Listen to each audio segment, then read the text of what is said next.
기본 개념을 설명을 위해서 여러분 기본적으로 가주어 진주어에 대해서 어느 정도 아는지 한번 점검을 해볼까요? 가주어 진주어는 맨 앞에 it을 쓰고 그 아이 이름이 가주어, 조금 띄우고 중간쯤에 투부정사로 시작하는 부분이 진주어. 물론 진주어 형태가 투부정사 아닌 아이들도 있어요. 그런데 오늘 포인트는 투부정사 진주어만 볼 거예요. 이유는 이 의미상의 주어는 투부정사 진주어일 때 사용할 거라서 오늘은 가주어 진주어에서 it과 to 위주로 본다고 생각하시면 되겠습니다. 자, 이렇게 it과 중간쯤에 투부정사를 쓰시고 가주어기 때문에 이 it은 그것이라고 해석하지 않겠죠. 또 투부정사는 진주어기 때문에 투부정사 하는 것을 해석하는 게 아니라 반드시 은이라는 말을 붙여줘서 진짜 주어라는 주어 해석 은는 이가까지 들어가 주어야 됩니다. 자, 근데 여기서 문제가 생겨요. 어떤 문제가 생기냐면 이 투부정사에 동사 있죠. 근데 투부정사지만 투부정사 안에 동사가 들어가 있단 말이죠. 그런데 여러분 생각해 보세요. 동사는요, 어떤 동작이고요. 이 동작을 누가 하느냐, 이 동작의 주체가 필요해요, 항상. 그래서 그 주체를 나타내고자 할 때 뭔가 이 동사 앞부분에다가 이 동작을 하는 주체를 좀 써주고 싶은데 그 주체, 즉 주어라고 할 수 있는 아이가 무턱대고 올 순 없단 말이에요. 이유는요, 이미 우리 문장에는 가주어이지만 주어가 있고요. 이 주어에 딸려있는 동사도 있기 때문에 투부정사의 주체를 그냥 무턱대고 쓸 수 없어서 뭔가 투부정사의 가짜 주어, 진짜 문장의 주어가 아닌 가짜 주어인 티를 조금 내주어야 됩니다. 그냥 주어를 갖다 쓸 수는 없다는 거죠. 두 번째는요, 위치입니다. 이 의미상의 주어의 위치가 중요한 이유는 이렇게 생각하시면 굉장히 쉬워요. 투부정사 안에 이 동사 있죠. 우리 항상 문장이 주어, 동사 이렇게 흘러갈 거기 때문에 투부정사 안에 있는 동사 앞자리에 주체를 써주는 게 상식적으로 맞다는 거죠. 그런데 그냥 주어를 쓰지 않는다 그랬죠. 두 가지 형태가 있습니다. 바로 for, of 이 두 가지 형태를 어디에 위치시킨다고요? 투부정사 앞에. 왜 투부정사 앞에 위치시킨다고요? 투부정사 안에 이 동사의 앞자리는 상식적으로 주어 동사로 돌아가는 이 문장의 구조상 동사 앞에 쓰는 게 맞기 때문에 투부정사 앞에 의미상의 주어가 오게 된 겁니다. 자, 그렇다면 의미상의 주어는 형태가 그냥 주어와는 좀 달라야겠죠. 어떻게 다르다 그랬죠? for 목적격, of 목적격이라고 합니다. 근데 이게 용어가 되게 재밌어요. 의미상의 주어이기 때문에 아무리 for 목적격처럼 생겼다고 해서 애들이 뭐뭐를 위해라고 해석을 하는데, 제발 이렇게 하지 마세요. 왜? 이름이 뭐예요? 의미가 주어래요. 그러니까 for 목적격을 해석할 때 위해라고 하지 마. 왜? 제목 자체가 뭔데? 의미상 주어. 의미를 주어로 해달라고. 의미를 주어로 해달라는 건 for 목적격 해석을 주어처럼 의미시켜 달라는 거니까 for 목적격이 투부정사 앞에 위치할 때는 어떻게 해석한다고? 뭐뭐이, 뭐뭐가 이런 주어 해석을 넣어주셔야 됩니다. 자, 이제 조금 더 자세하게 읽어보도록 할게요. 투부정사가 행하는 동작이나 투부정사에는 동사가 들어가 있으니까 이 동작 혹은 상태 같은 게 나타나올 텐데 이거를 누가 하느냐, 이 동작을 누가 하느냐, 뭐가 필요하다고요? 이 동작을 누가 하는지에 대한 주체가 필요한 경우가 있습니다. 그 주체를 뭐라고 부른다고요? 투부정사의 의미상의 주어라고 부른대요. 투부정사의 의미상 주어를 쓰는 경우는 언제일까요? 문장의 주어나 목적어와 다른 경우라고. 자, 이게 무슨 말일까? 자, 이거 잘 보세요. 예문으로 보여드릴게요. 이게 무슨 말인지 예문으로 봅니다. 이 문장의 주어는요, the English book이고요. is가 동사예요. 이건 누구나 알아요. 근데 얘들아, 지금 for me가 있지만 우리는 for me가 잠깐 없다고 한번 생각을 해보자. 해석을 한번 해볼게요. 이 영어책은 too difficult, 너무 어려워서 읽을 수 없어요. 그런데 이 to read의 동사 부분, 읽다라는 이 동작 있잖아. 영어책이 읽는 거야? 여러분, 책이 뭔가를 읽을 수 있는 주체인가요? 책이 뭔가를 읽나요? 책은 사물입니다. 책은 사람처럼 어떤 동작을 할 수 있는 애가 아니란 말이죠. 그렇기 때문에 이 읽는 주체를 써주고 싶다면 투부정사 앞에다가 뭘 썼나요? 기억나세요? 내가 라는 해석이 들어갈 수 있도록 for me라는 의미상 주어를 쓴 겁니다. 자, 이때 중요한 거 잘 보세요. 한 번만 더 읽어볼게요. 투부정사의 의미상의 주어를 쓰는 경우는 투부정사의 의미상의 주어인 주어가 누구였죠? 내가 읽는 거였죠. 영어 책이 읽는 게 아니에요. 내가 읽는 거예요. 그런데 이 문장의 주어는 뭐였나요? 문장의 주어. 영어 책이었죠. 나랑 영어 책이 같나요? 다르죠. 이럴 때 쓰는 게 의미상의 주어입니다. 다시 문장의 주어와 투부정사에 나오는 이 동작의 주체가 같은 경우가 아니라 어떤 경우? 다른 경우에 우리는 투부정사 앞에다가 반드시 투부정사 앞에다가 for 플러스 목적격과 같은 의미를 주어로 하는 의미상의 주어를 쓴다는 겁니다. 일반적으로 for를 씁니다. 일반적으로 for를 쓰면 돼요. 근데 간혹 of를 쓰는 경우에 대해서 시험이 나옵니다. 아니 그럼 형태가 두 가지인데 이 두 가지를 구분하는 법을 알려드릴게요. 가주어, 진주어 나왔죠. 가주어, 진주어. 그 뒤에 나오는 형용사를 잘 보실게요. 가주어 뒤에 나오는 형용사가 사람의 성질을 나타내는 말일 때 for이 아니라 뭘 쓴다고 되어 있나요? for 대신에 of를 사용하고 역시나 의미상의 주어는 의미를 주어로 하라는 뜻이니까 이 가로 해석을 해주시면 되세요. 자, 그러면 어떤 아이들이 있는지 한번 읽어보도록 하겠습니다. 보자. kind, 친절한 거, 사람의 성격이죠. nice, 사람의 성격. rude는 조금 예의가 없는 거예요. 무례한. foolish는 이것도 바보 같은 좀 안 좋은 뜻이죠. 요거는 마음이 넓은 거예요. 관대한 사람의 성질이죠. wise, 현명한. 그 다음에 careless는 부주의한. careless의 반대말도 하나 적어 놓을까요? careful, 신중한 사람의 성격에 들어갑니다. 이런 형용사가 나올 때는 for 안 쓰고 뭘 쓴다? of를 쓴다. 기억하시면 되겠습니다. 자, 예문 조금만 더 보고 넘어갈게요. 밑으로 와보셔서 의미상의 주어가 문장의 주어나 목적어와 다른 경우가 아니라 어떤 경우요? 같은 경우에는 따로 쓰지 않아요. 또 너무 일반인인 경우, 굳이 말 안 해도 되는 경우에는 쓰지 않습니다. 자, 이 같은 경우가 뭔지, 그 다음에 다른 경우가 뭔지 요거에 대한 이해가 아주 중요해요. 잘 볼게요. 그녀는 기대해요. 가입하는 거요. 포토클럽에 가입하는 거요. 얘들아, 지금 가입하는 join이라는 동작의 주체가 누구니? 똑같이 she지.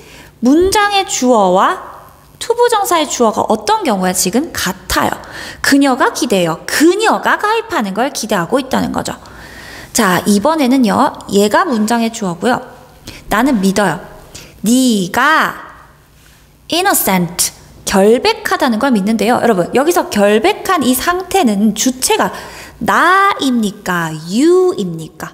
즉 상태, innocent의 주체가 나인지 너인지를 생각해 봤을 때 내가 결백하다고 믿는 게 아니라 네가 결백하다고 믿고 있죠. 다시 네가 결백하다고 믿는 거는 투부정사의 주체가 문장의 주체랑 어떻다는 겁니까? 다르다는 겁니다. I와 you는 엄연히 당연히 다르죠. 근데 만약에 문장을 이렇게 썼어요. I believe to be innocent. 이런 문장이 예를 들어서 그냥 있다고 쳐보세요. 여기 you를 쓰지 않는다라는 건 이 결백한 상태에 대한 주체가 문장의 주어와 같다는 뜻입니다. 즉 believe의 주체도 I, 결백하다는 상태의 주체도 I란 뜻인데 여기 you를 넣는 순간 결백한 상태의 주체는 문장의 주어인 I가 아니라 you가 된다 이 말입니다. 아니 선생님, 그러면 투부정사의 주체는 의미상의 주어를 for 써야 되는데 왜 여기는 for you를 쓰지 않고 그냥 you를 썼나요? 라고 할 수 있는데 그게 바로 오형식이에요.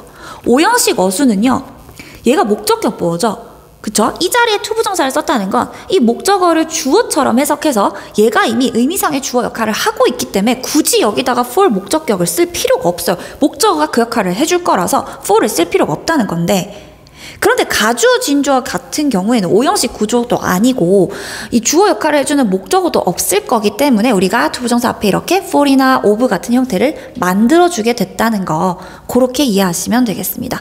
자, 그럼 이제 바로 문제 풀고 싶으실 건데요. 파트 1으로 넘어오시면 굉장히 쉬운 문제예요. difficult, foolish, wise 이런 어떤 형용사를 보고 사람의 성질을 나타내는 말이냐 그걸 확인하시면 답이 바로 of가 나오는데, 그러면 사람의 성질을 나타내는 형용사를 뭐 해야 될까요? 암기해야죠. 어느 정도는 시험에 나올 몇 가지 형용사는 여러분이 인지하고 계셔야 됩니다. 자, 그렇게 암기만 되어 있고 여러분이 형용사만 제대로 볼 줄 알면 for, of 문제 푸는 건 아무것도 아닙니다. 자, 그럼 이제 여러분이 자주 틀리는 게 뭔지 한번 볼까요? 객관식 문제나 주관식 문제로 조금 더 연습해 보도록 할게요. 자, 객관식 부분에서 여러분이랑 몇 가지 문제를 좀 풀면서 감을 잡아보도록 할게요. 자, 객관식 14번 문제 보겠습니다. 우리말을 바르게 영작한 것은 아기들이 꿀을 먹는 것은 위험하다 라고 돼 있는데 이 문장에서 가장 핵심은요. 문장의 진짜 주어를 고르는 거예요. 선생님, 은는이가가 주어죠? 맞아. 은는이가는 주어가 맞아. 그런데 여러분, 이 문장에서 얘랑 얘가 주어 해석이 되고 있어요. 그러면 한 문장의 주어가 두 개란 뜻인가요? 어쩌면 두 개일 수도 있는데 여기서 포인트는 여러분이 가주어, 진주어를 어느 정도 알고 계셔야 되고 가주어는 해석한다, 안 한다? 안 한다. 그리고 이 진주어 부분에 들어갈 투부정사의 형태는 반드시 동작이 포함되어 있어야 된다는 거. 동작이 포함된 주어여야 된다는 거. 뭐뭐 하는이라는 동작과 은는이가가 붙어 있어야 돼요. 자, 그렇다면 아기들이가 진주어일까요? 먹는 것은 이 진주일까요? 진주어는 먹는다라는 동작이 포함되어 있어야 된다 그랬죠? 그래서 아기들이가 아니라 먹는다라는 게 투부정사 부분, 진주어 부분이 돼야 됩니다. 그럼 이렇게 가주어, 진주어를 it으로 만들어 주셔야겠죠. 그리고 it 뒤에 뭘 먹는다고요? 꿀을 먹는다고 했고요. 위험하다는 게 여기로 들어오면 되겠네요. 근데요, 다 했거든요, 지금? 남은 게 뭐죠? 아기들이 먹는 거죠. 자, 먹는 게 지금 투 부정사예요. 투 동사원형이라고요. 이 동작, 먹는 거. 근데 누가 먹는다고요? 투 부정사 앞에다가 아기가 먹는다라는 걸 넣어주시면 요 형태가 14번의 정답이 되겠네요. 자, 근데 여기서 위험하다라는 건 사람의 성질인가? 여러분, 사람의 성질을 얘기할 때 위험하다고 얘기하시나요? 사람의 성질 형용사가 아니라는 건 of가 아니라 뭘 쓴다고요? for 쓴다는 게 포인트. 자, 같은 문제인데요. 15번 같은 경우에는 의문문이에요. it is가 아니라 is it으로 썼다는 거, 이렇게 의문문 패턴이기 때문에 그런 거고요. passive 역시 사람의 성질이 아니기 때문에 of를 쓰시면 안 됩니다. for 쓰셔야 돼요. 그 다음 진주어 부분을 투부정사로 잘 연결해 주시면 문제 끝이겠죠. 자, 요게 이제 14, 15, 16 문제 패턴이었고요. 17번에서 19번 패턴은 뭘 잘 보는 문제지 힌트를 드릴게요. 앞에 형용사가 뭔지를 보고 이 형용사가 사람의 성질을 나타낸다. 그러면 of 아니면 for 쓰시면 돼요. 딱 보셨을 때 impossible, 불가능한, necessary, 필수적인, kind는 친절한이라는 사람 형용사, 사람 성질 형용사에 들어가죠. 얘가 of고요. 나머지 다 for 들어가는 게 정답이에요. 18번도 is stupid, honest만 제대로 확인하세요. 뭐인지, 사람의 성질인지. 됐죠? 또 조금 뒤로 가다 보면요. is의 쓰임과 관련된 문제들이 나와요. 28번, 29번 문제도 한번 보겠습니다. 지금은 누가 봐도 가주어, 진주어에 의미상의 주어까지 들어가 있어요. 그럼 가주어, 진주어를 찾는 방법은 뭘까요? 맨 앞에 it, 중간쯤에 to. 보자. 선생님 여기 it 있고요. to 있어요. 이거 가주어 진주어죠? 웃기지 마. 진주어는 to 동사원형이 나와야지. 댐이 어떻게 동사원형이니? 가주어다. 여기 진주어 to 동사원형까지 있네? 이렇게 푸시면 되겠네요. 그래서 시그널을 조금만 조심만 해주시면 될 것 같아요. 가주어, 의미상의 주어, 진주어. 보자. 투부정사가 여기 두 개나 있네요. 이 두 개 중에 맨 앞에 it과 진주어 형태가 나오면 좋을 텐데 답은 4번인데요. 그 이유는 요 사이의 형태가 비동사와 형용사 형태가 있을 때는 거의 뭐 가주어 진주어의 형태를 나타내는 시그널이라고 보시면 돼요. is important. 지금 여기 같은 경우에는 비동사랑 형용사가 보이진 않죠. 네, 이때는 진주어로 쓰이기는 어렵겠네요. 40번대에서 여러분이 조금 힘든 문제가 있을까 몇 가지 같이 보도록 할게요. 이렇게 어법상 어색한 문장에서 가주어 진주어가 몰려있을 때 여러분이 실수하지 않는 방법, 진주어를 똑바로 찾는 거예요. 진주어, 진주어, 진주어, 진주어, 진주어 먼저 딱 찾아 놓으시고 의미상의 주어, 의미상의 주어 찾으시고 이제서야 여기 형용사 부분에 사람의 성질을 나타내는 형용사가 있는지 확인해 주시면 되겠습니다. 자, 그런데 nice는 사람의 성질이니까 of 쓰는 거 어때요? 괜찮죠? 어렵대요. 어렵다. hard. 이번 선택지 hard는 사람의 성질이라고 보긴 힘드니까 for 잘 썼고 necessary 뜻 적어볼까요? 필수적인. 사람의 성질 아니니까 for 쓰는 거 괜찮고. 근데 얘들아, difficult는 어려운이란 뜻인데 이거는 사람의 성질에 들어갈 순 없어. 자, 이런 식으로 가주어와 진주어를 풀 때 진주어를 따다다다닥 찾아주시고 의미상의 주어 표시해주시고 마지막으로 이 형용사 부분에 사람의 성질을 찾는 식으로 여러분이 문제를 푸시면 돼요. 답이 당연히 of가 나와야 되겠죠. 그러니까 미리 사람의 성질을 나타내는 형용사를 좀 암기해 두시기 바랍니다. 자, 마지막으로 이번에 여러분 고3 중 작년 기출문제 푸신 분 중에서 좀 어이없는 주관식 답을 써서 내가 좀 화가 난 적이 있었는데, 자, 작년 기출 생각해보세요. 이런 뼈대를 가진 서술형 문장에 어떤 학생이 이런 답을 썼었어요. 혹시 자기가 아닌지 생각해봐라. 여기에 형태에 비동사 플러스 부사를 써놨더라고. 이렇게 썼더라고. 이게 답이었나? 이렇게 썼더라고. 여기 부사를 쓰면 어떡해. 비동사 뒤에 누가 부사를 써. 이렇게 써야지. 이건 기본이야, 얘들아. it, for, to 사이에 비동사와 뭐 쓴다? 형용사 쓴다는 거 작년 고3 중 기출문제였기 때문에 좀 암기해 두시고 여기 부사 쓰는 일 없도록 좀 조심해 주세요. 그 다음 또 오답 포인트 하나만 더 얘기할게. for이라는 의미상의 주어 이렇게 쓰는 바보 똥개가 있더라고요. 안 돼요. 전치사 뒤에는 목적격 자리입니다. you는 되겠죠. you가 목적격이니까. 근데 또 she를 쓰시는 분 안 됩니다. 이렇게 목적격 써주는 거 요런 실수 좀 조심해 주세요. 또 하나, 또 자주 하는 실수. to 부정사는 to 플러스 뭐예요? 동사 원형이죠. 근데 이렇게 쓰신 분이 있었어요. late는 얘들아 형용사예요. 누가 to 뒤에 형용사를 써요? 형용사를 쓰고 싶다면 여기에 동사 원형을 거쳐가야 돼요. 바로 to be late가 돼야 됩니다. 그래서 to 다음에 바로 형용사 쓰는 거 절대 안 된다는 거. 비동사를 끼우고 형용사로 가셔야지. 이런 오답 패턴만 주의하시면 되세요. 여러분이 자주 실수하는 오답 패턴 한 번 더 정리해 드렸습니다.